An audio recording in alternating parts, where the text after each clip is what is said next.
Gaji di atas 5 miliar rupiah dan bayar pajak tarif 35%. Ada berapa orang di Indonesia? Tarif tertinggi pajak penghasilan Indonesia adalah 35%. Tarif ini dikenakan ke wajib pajak perorangan yang penghasilan dalam 1 tahun di atas 5 miliar rupiah.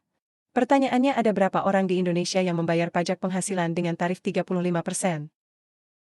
Asumsi single gaji bulanan 500 juta rupiah atau 6 miliar rupiah setahun, tidak ada THR, PPh 21 tarif 35%. 1 miliar 775 juta 100 ribu rupiah atau 147 juta 925 ribu rupiah per bulan. Kemudian dipotong BPJS Tenaga Kerja dan BPJS Kesehatan yang ditanggung pekerja, maka perkiraan take home pay sekitar 341,8 juta rupiah per bulan. Pengenaan tarif 35% itu bukan langsung dari 6 miliar rupiah, tapi bertahap. 60 juta rupiah kali 5%. 190 juta rupiah kali 15%. 250 juta rupiah kali 25%. 4,5 miliar rupiah kali 30%. 1 miliar rupiah kali 35%. Jadi yang di atas 5 miliar rupiah baru kena 35%, sisanya bertahap sesuai tarif pajak yang terbaru. Gaji 500 juta rupiah per bulan termasuk tinggi untuk Indonesia bahkan negara maju sekalipun, tapi belum tentu semuanya dalam bentuk gaji pokok.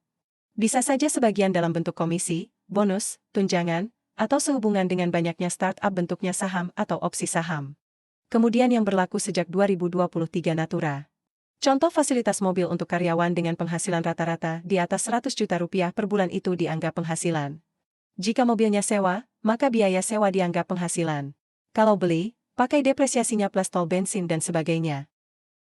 Meski mobil atas nama kantor, tapi karena dinikmati karyawan, maka dianggap penghasilan dan harus bayar pajak.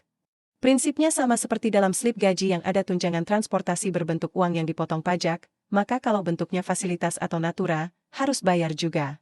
Kalau dapat fasilitas rumah atau apartemen dengan nilai di atas 2 juta rupiah per bulan dan asuransi kesehatan, atas fasilitas dan premi asuransinya juga dianggap sebagai penghasilan dan kena pajak natura. Tentang apa saja yang kena pajak natura atau tidak, bisa di Google. Potongan pajak natura ini bisa cukup signifikan. Melanjutkan kasus di atas, misalkan pekerja dengan penghasilan 6 miliar rupiah tersebut dikasih mobil Alphard sebagai fasilitas. Harga mobil 1,6 miliar rupiah dengan depresiasi 8 tahun atau per tahun 200 juta rupiah, atau 16,67 juta rupiah per bulan. Anggap perusahaan juga menanggung bensin, parkir, tol, asuransi dan sebagainya sehingga natura atas fasilitas mobil adalah 25 juta rupiah per bulan. Maka atas fasilitas tersebut pajak penghasilannya adalah 25 juta rupiah kali 35% sama dengan 8,75 juta rupiah per bulan atau 105 juta rupiah per tahun.